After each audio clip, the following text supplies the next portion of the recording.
for once. How do you see all this? And most importantly, you have been your YouTube is quite popular in India as well. So do you get Indian javelin throwers? Are they in touch with you? Are they ask questions? Because a lot of these throwers tell me about your sessions and how they have learned seeing your YouTube. Does it surprise that so many of these young throwers are now coming up in India after Neeraj?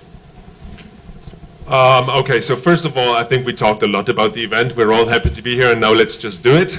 So that's about the event. About the whole development in my person, I always love to share, because if I can share, I get into communication, I can leave a footprint, and to me, distances, medals, and all these things are just numbers on paper.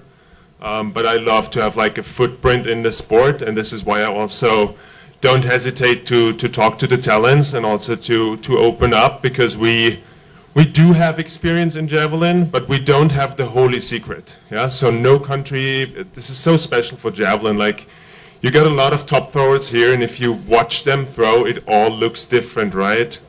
So it is important to tell the talents that they need to find their individual way. And I'm really happy and I'm glad that I can be an inspiration for many out there. I know I also had an impact on these careers. So this is just beautiful to see, and this is exactly the footprint that kind of makes me as happy as being an Olympic champion, because that stays. I can always say I was helping to get sport here, to get more talents up, and this is why I was also now talking about the third step that I want you all to recognize, that it's not over by inspiring talents, you need to support talents. Thank you. Hello Neeraj, Girish from Prajavani. आप पिछले एक हफ्ते से बेंगलुरु में है और सभी arrangements में लगे हुए हैं। आपको बेंगलुरु का एथलेटिक माहौल और फैसिलिटीज़ कैसे लगा? आपके लिए सेटिस्फैक्ट्री है? अगर नहीं है तो इम्प्रूवमेंट का स्कोप क्या है? आपका सजेशन क्या है? नहीं, बिल्कुल सब अच्छा चल रहा है। मैंने बेंगलोर में ट्रेनिंग भी की है कुछ महीने पहले 2016-17 में, और बेंगलोर आता भी रहा हूँ। BFC का मैच होता था, मैं 2-3 बार आया हूँ, तो काफ़ी अच्छा सपोर्ट रहता है। मतलब बेंगलोर के लोगों में स्पोर्ट्स के लिए वो है पैशन, तो उसकी कोई दिक्कत नहीं लग रही है। तो मुझे लगता है कि काफ़ी सपोर्ट मिलेगा और लोग ऑलरेडी दिखा रहे हैं सपोर्ट, और ग्राउंड बहुत अच्छे से सब कुछ है। वेदर भी ठीक लग रहा है, जो सबसे बड़ी एक वो रहती है बारिश का थोड़ा वो सीजन है, तो वो ठीक लग रहा है, तो सब अच्छा है। I am happy with the weather also. Hi, Neeraj. Hi, Thomas. Jatin from Beyond. Neeraj, congratulations on the event and finally crossing the 90-meter mark. Thank you. Can you just both tell what it takes, like mentally and physically, to maintain that distance or maintain that performance after crossing 90-meter mark? I think Thomas will tell you, like he and Julius is good, because I only crossed once, but they are a good person to answer this question. Okay, let me try. So any 90-meter throw has a huge impact on the body. So once you throw 90 meter, the next thing you're going to do is rest a little bit, okay? Because the impact is high, and people from the streets need to understand that we have 1 ton, which is a small car, of weight and impact on the block foot, okay? This is javelin throwing. It's not yoga, okay? So it's really tough. And this is the impact, and we have to do the training for the impact, and also we need to do the training for the technique. And doing it again and again is a mental challenge. It's about dealing with the pressure from the outside. As soon as you've thrown 90 meters, and I'm sorry, I also did it very often, we all mess up with the expectations. We need to look back to 2012. You won the Olympic Games with 84 meters. Now people expect you to throw 90 meters, and if you don't do it, people will ask you, like, was it a bad day? Okay, so we need to see that the percentage of people in the world that ever threw over 90 meters is so small. If you look at a huge cricket team, all these top players, I think if we talk about the top players, it's the same like comparing to 90 meters in javelin. So it's still magical, and I think we should all appreciate every moment we can witness these throws. And there's only a few moments in life you get the chance to achieve it as an athlete, but also to see it as a spectator. Neeraj ji, first of all congratulations for the event. आपने तो world championship जीता है, Olympic जीता है, 2 time Olympic medallist है, तो आपका sporting legacy जो है इंडिया में सॉलिड है. लेकिन ये Neeraj Chopra classic event India को लाके आपका अपना लेगेसी कितने इंपॉर्टेंट है? ओके, मैं काफी बार बोला भी है ये, और मैं अभी बोलता हूँ, ये ऐसा सपना है जो मैंने कभी नहीं देखा था. क्योंकि ऐसा सोचा ही नहीं था कि यार ऐसा इवेंट भी होगा. यही सोचते हैं कि हम इंडिया को रिप्रेजेंट करना है और मेडल जीतना है, और वो सब हो गया था. ये एक ऐसी चीज है कि यार मैं जैसे बता रहा था ना, एक शांति सी है मन में कि ऐसा कुछ हो पा रहा है, ऐसा कुछ, ये मुझे ऐसा फील हो रहा है कि मेडल तो अलग चीज है, कि ऐसा कुछ दिया है मैंने इंडिया को और इंडियन एथलीट्स को, तो उस चीज की काफी ज्यादा खुशी है. और बिल्कुल ये इवेंट में जैसे सपोर्ट मिल रही है और एथलीट्स साथ दे रहे हैं, तो ये कहीं ना कहीं शुरुआत है हमारी एथलेटिक्स को ऊपर उठाने की. और जिस तरीके से सभी तरफ से सपोर्ट मिल रहा है, गवर्नमेंट से, AFI से, वर्ल्ड एथलेटिक्स से, स्पॉन्सर से, तो ऐसा लग रहा है कि हाँ, इस इवेंट को हम और अच्छा कर सकते हैं. और ये शुरुआत है इंडिया में इंटरनेशनल कॉम्पिटिशन्स की. जैसे हम देखते हैं जर्मनी में इतने सारे इंटरनेशनल कॉम्पिटिशन्स होते हैं, A कैटेगरी, B, C, तो हर वीक कोई ना कोई कंपटीशन होता रहता है. तो यही मेरी एक इच्छा है कि हमारे इंडिया में भी एटलीस्ट 4, 5, 6 कॉम्पिटिशन्स ऐसे हों जो वर्ल्ड क्लास हों, और एथलीट्स को मौका मिल सके, और बाहर से एथलीट्स आएँ, लोग उनको खेलते हुए देखें, तो वो एक बहुत अच्छा रहेगा हमारे स्पोर्ट के लिए. नीरज जी, जयपाल शर्मा, IANS से. मेरा सवाल है कि लगभग 23 इयर्स के बाद इंडिया जो है वो नई स्पोर्ट्स पॉलिसी लेकर के आया है. आपको अगर उसकी जानकारी आपने ली होगी, टारगेट है कि आने वाले समय में जब भारत अपने यहाँ ओलंपिक्स ऑर्गेनाइज करेगा, तो आपको उस स्पोर्ट्स पॉलिसी को जान करके, समझ करके क्या लगता है, कितनी दुरुस्त है, या उसके अंदर में कुछ बदलाव किए जाने की जरूरत है? सर, अभी तक मैंने मतलब प्रॉपर तरीके से देखी नहीं है, लेकिन मैं इस क्वेश्चन का आंसर आपको तभी अच्छे से दे पाऊंगा. पर हाँ, ये खुशी है, ये काफी ग्रो हो रहा है स्पोर्ट्स, और आशा करते हैं कि हम जो ओलंपिक का टारगेट है उसको हम पूरा कर सकें. और मतलब बहुत ही बड़ी रिस्पॉन्सिबिलिटी है, लेकिन मैं ये इस बात का आंसर आपको तभी दे पाऊंगा प्रॉपर, जब मैं उस पॉलिसी को देख के प्रॉपर पढ़ के फिर मैं आपको बता पाऊंगा. नीरज जी, मेरा नाम मधु है, मैं ये नहीं रिप्रेजेंट करता हूँ. मैं एक बात पूछना चाहता हूँ आपसे कि स्पोर्ट्स की बात आती है तो हम ओलंपिक्स भी, जो भी आप आने के बाद जावलिन में हमें पता चला है कि होता क्या है स्पोर्ट्स का, क्योंकि आपका डेडिकेशन उतना था, इन्वेस्टमेंट उतना था. स्पोर्ट्स की बात किए जाते हैं, इंडिया में स्पोर्ट्स इन्वेस्टमेंट बहुत कम है कंपेयर टू अदर कंट्रीज. हम साउथ कोरिया ले लें या जापान या चाइना को हम कंपटीशन कर भी नहीं सकते हैं. इस वक्त पे आपको कहीं लगता है कि जिस लेवल पे इंटरनेशनल प्लेटफॉर्म में हमें रिप्रेजेंट करने की कोशिश करना चाहते हैं, तब इन्वेस्टमेंट भी बहुत ज़्यादा होनी चाहिए इंडिया में स्पोर्ट्स के लिए डेडिकेटेडली? बिल्कुल जी, बढ़ रही है.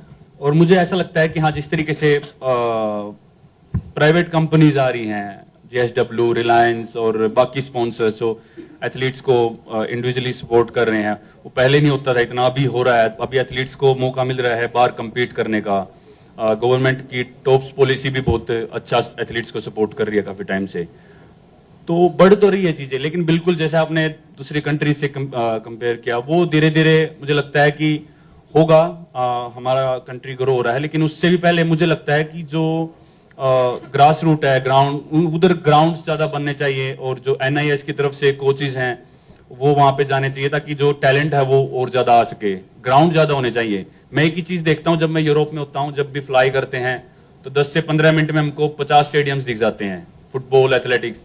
हमारे इंडिया में हम कश्मीर से कन्याकुमारी तक करेंगे तब हमको इतने देखने को मिलेंगे शायद. तो मतलब स्टेडियम्स इतने ज्यादा होने चाहिए कि हर जगह पे स्टेडियम्स हो और बच्चों के पास खेलने की जगह हो. जैसे मैं एक गांव से हूँ, मेरे पास स्टेडियम नहीं था, मैं पानीपत जाता था ट्रेनिंग के लिए.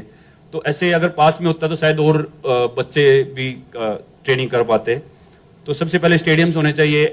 कोचिंग सिस्टम अपना NIS का मैं हमेशा बोलता हूँ कि जैसे एथलेटिक्स में एक ही साल में सारे इवेंट की वो सिखा देते हैं. मैं चाहता हूँ कि एक पर्टिकुलर एक थ्रोइंग इवेंट, एक जंप्स का, एक लॉन्ग डिस्टेंस स्प्रिंटिंग, ऐसे कोचेस को सिखाना चाहिए.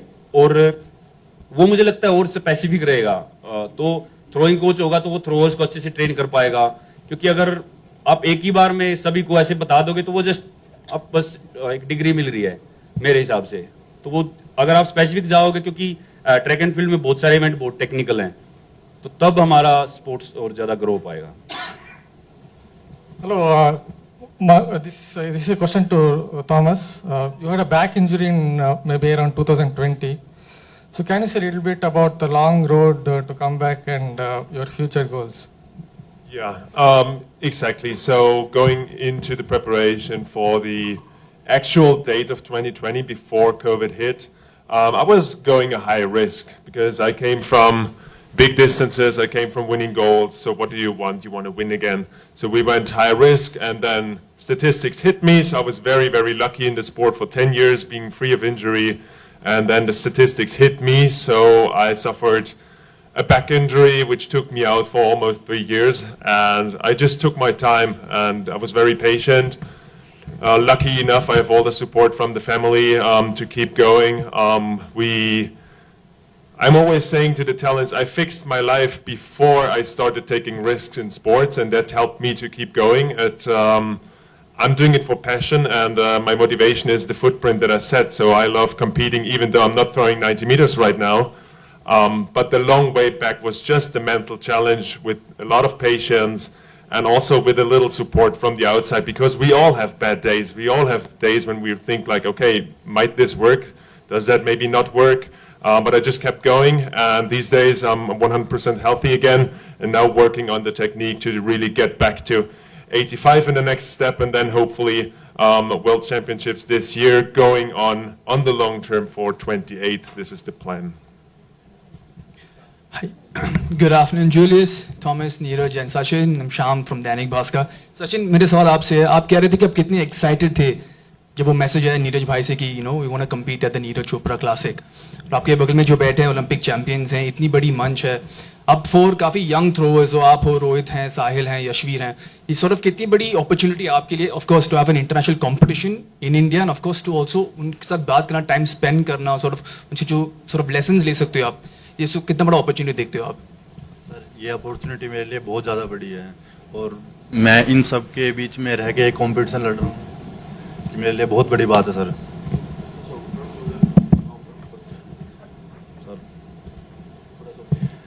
सर मेरे लिए बहुत बड़ी अपॉर्चुनिटी है, और मैं इन सब अच्छे थ्रोअरों के बीच में एक कंपटीशन लड़ रहा हूँ, मेरे लिए तो बहुत बड़ी अपॉर्चुनिटी है सर ये तो।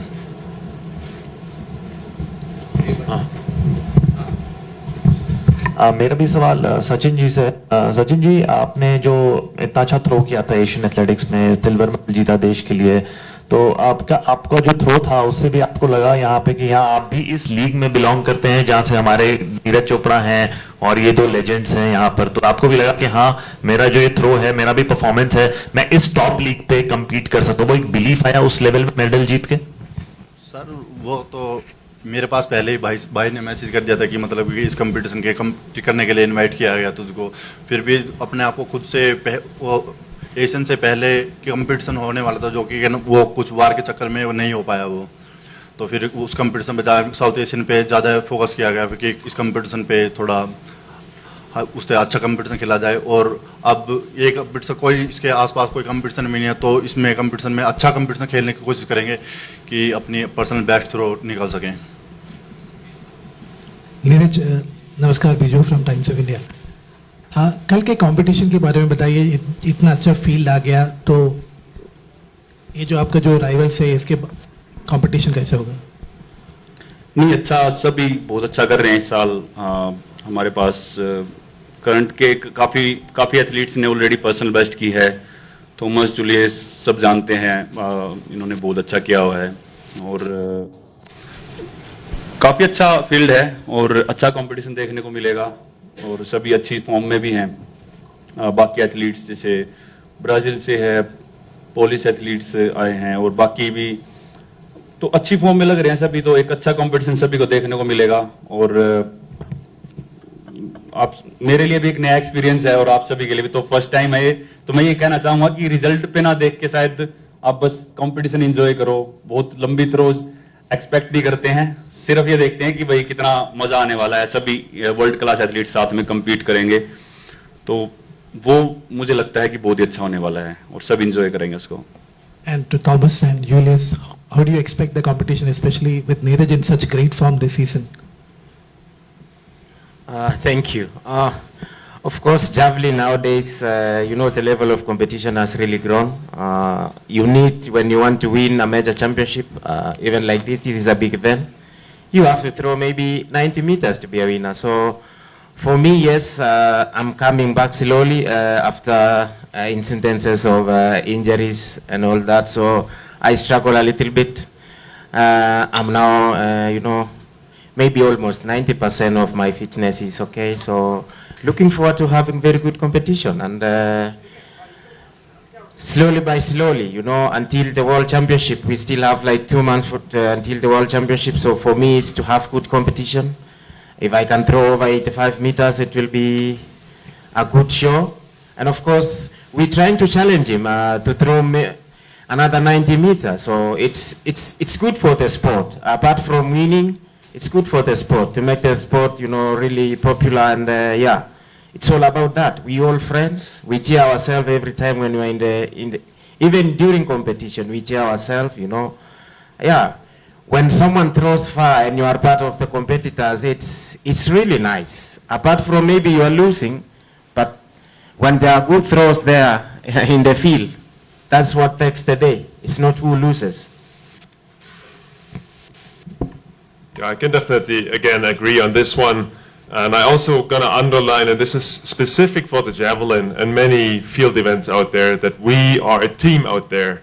We are competitors, but kind of, in a way, we are still a team, having a good competition, having a fair and respectful competition under the Olympic values. I think this is something that we always demonstrate. We help each other. If someone forgot the tape for the track, we give the tape. If someone needs the magnesium, we share the magnesium, and we even share the javelins. And we just respect big distances, and I think tomorrow the fans can expect a wonderful event. It's the first time ever India gets to see this type of international level javelin competition on the field, and I think it will be special for the competitors, us as friends, and also the fans.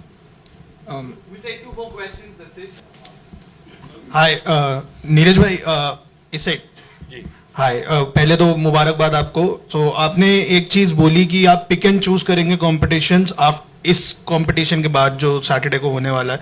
सो आपका क्या ये जो ultimate road to LA है, सो उसमें भी आपका ये plan रहने वाला है कि आप पिक एंड चूज करेंगे more and more tournaments given the fact कि आप थोड़ा सा अपना फिटनेस को मैनेज करने के लिए. एंड दूसरा सवाल मेरा सचिन से है. सचिन, क्या आपके ऊपर जो प्रेशर है, जो यू आर बीइंग टाउटेड, मतलब आपको कहा जा रहा है कि you are the next big thing in javelin when it comes to Indian javelin का पूरा सिनेरियो, सो वो प्रेशर आपके ऊपर है स्पेशली इस कंपटीशन में जहां पे आप वर्ल्ड चैंपियंस के साथ जो है compete करने वाले हैं?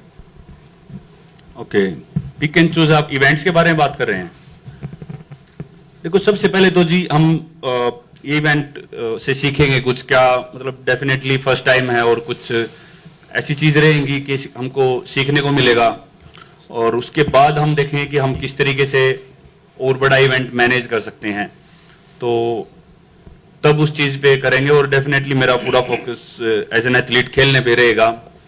ये एक डिफरेंट चीज है और मुझे खुशी है कि ये हो पा रही है, लेकिन एज एन एथलीट मैं अभी पूरा फोकस उसी पे रखूंगा. ये इवेंट एक है थोड़े टाइम के लिए कि हमको ऐसा करना पड़ रहा है और हमको ये इवेंट बहुत सक्सेसफुल बनाना है, लेकिन इसके बाद फिर पूरा टोक्यो के लिए ट्रेनिंग स्टार्ट हो जाएगी और फिर एलए के लिए भी हम पूरी अपनी ट्रेनिंग करेंगे.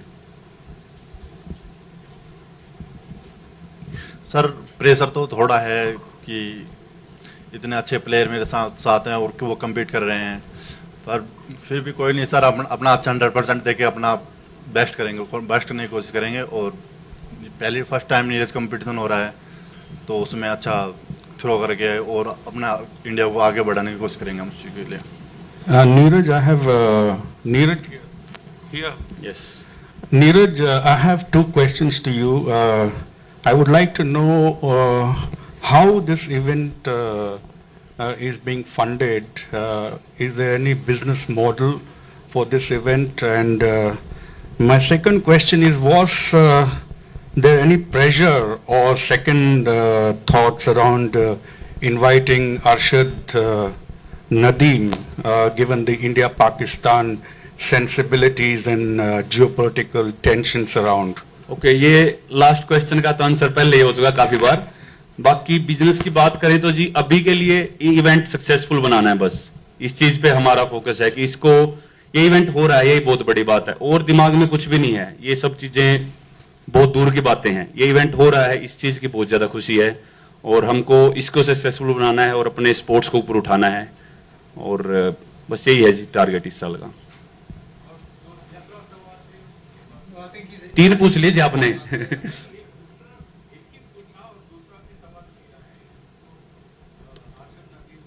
हाँ, वो बोल